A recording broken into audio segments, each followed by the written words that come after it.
ഇന്ന് ജൂലൈ 18. ഭയം എന്നെ കീഴ്പ്പെടുത്തുമെന്ന് ഒരിക്കലും വിചാരിക്കരുത്. യേശുവിനോടുള്ള വിശ്വാസം മൂലം നീ കൊലപ്പെടുത്തിയ എൻ്റെ ഭർത്താവിനോടൊപ്പം ചേരാൻ എനിക്ക് ആഗ്രഹമുണ്ട് എന്ന് ഉറക്കെ പ്രഖ്യാപിച്ചുകൊണ്ട് രക്തസാക്ഷിത്വം വരിച്ച വിശുദ്ധ സിംഫോറോസയും രക്തസാക്ഷികളായ അവളുടെ 7 പുത്രന്മാരുമാണ് ഇന്നത്തെ വിശുദ്ധരുടെ പട്ടികയിൽ 1-ാം സ്ഥാനത്ത് നിൽക്കുന്നത്. അഡ്രിയാൻ ചക്രവർത്തിയുടെ ഭരണത്തിന്റെ അവസാനമായപ്പോഴേക്കും മതപീഡനം അതിന്റെ ഉച്ചസ്ഥായിയിലെത്തിയിരുന്നു. വിജാതീയ ദേവനായ ജൂപ്പിറ്ററിന്റെ വലിയ ആരാധകനായിരുന്നു അദ്ദേഹം.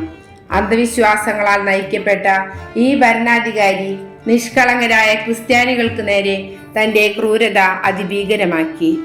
ടിബൂറിൽ അദ്ദേഹം മനോഹരമായ ഒരു കൊട്ടാരം പണികഴിപ്പിച്ചു. അദ്ദേഹത്തിന്റെ ദുർദേവതകളുടെ വെളിപാട് ഇങ്ങനെയായിരുന്നു: വിധവയായ സിംഫോറോസയും അവളുടെ മക്കളും അവരുടെ ദൈവത്തെ വിളിച്ചുകൊണ്ട് നിത്യവും ഞങ്ങളെ പീഡിപ്പിക്കുന്നു.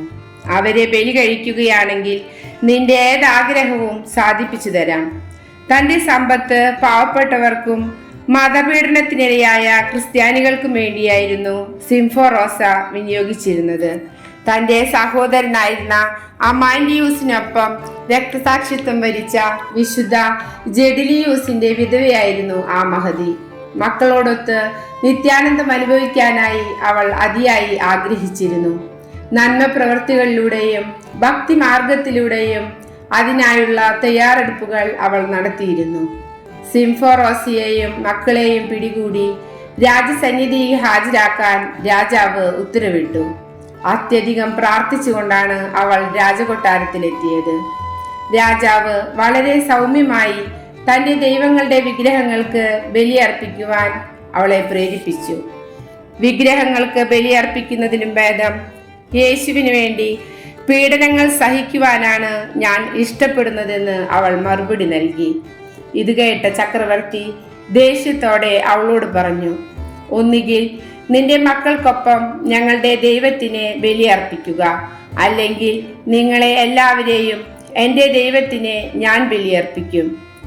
യേശുവിൻ്റെ നാമത്തിൽ ഞാൻ അഗ്നിയിൽ ദഹിക്കുകയാണെങ്കിൽ ജീവിക്കുന്ന യഥാർത്ഥ ദൈവത്തിനു വേണ്ടി ബലിയായി തീരുവാനുള്ള ഭാഗ്യം എനിക്കും എൻ്റെ മക്കൾക്കും ലഭിക്കുമെന്ന് ഞാൻ വിശ്വസിക്കുന്നുവെന്ന് ഒട്ടും കൂസാതെ ആ യുവതി രാജാവിന് മറുപടി നൽകി.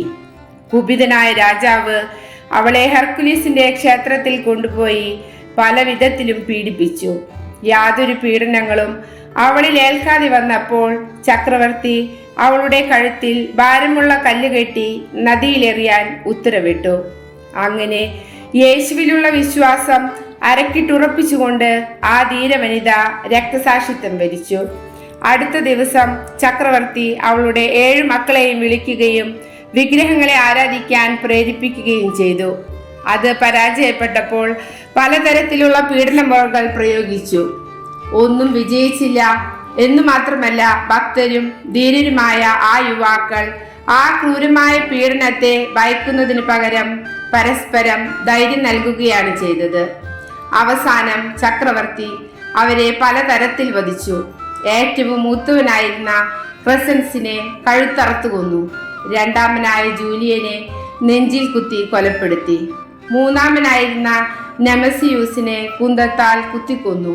പ്രിമാറ്റീവൂസിനെ വയറുകീറിയും ജസ്റ്റിനെയും സ്റ്റാറ്റിക്റ്റിയൂസിനെയും പിറകിലും പാർശ്വത്തിലും മുറിപ്പെടുത്തി വധിച്ചു. ഇളയവനായിരുന്ന ഇയൂജനിയൂസിനെ നെഞ്ചിലൂടെ കത്തിയിറക്കി കൊലപ്പെടുത്തി. അവരുടെ പിതാവിന്റെ സമ്പന്നതയോ ഉന്നത കുലത്തിലുള്ള ജനനമോ ഉയർന്ന ജോലിയുടെ നേട്ടങ്ങളോ ആയിരുന്നില്ല വിശുദ്ധ സിംഫോറ മക്കൾക്ക് പ്രചോദനമായി കാണിച്ചിരുന്നത്. അവൾ എപ്പോഴും സ്വർഗത്തിന്റെ മഹത്വത്തെക്കുറിച്ച് വർണ്ണിക്കുകയും എളിമയിലൂടെയും കാരുണ്യം, വിനയം, ക്ഷമ തുടങ്ങിയ നന്മകളിലൂടെ രക്ഷകനായ യേശുവിന്റെ പാത പിന്തുടരുവാൻ മക്കളെ പഠിപ്പിച്ചു.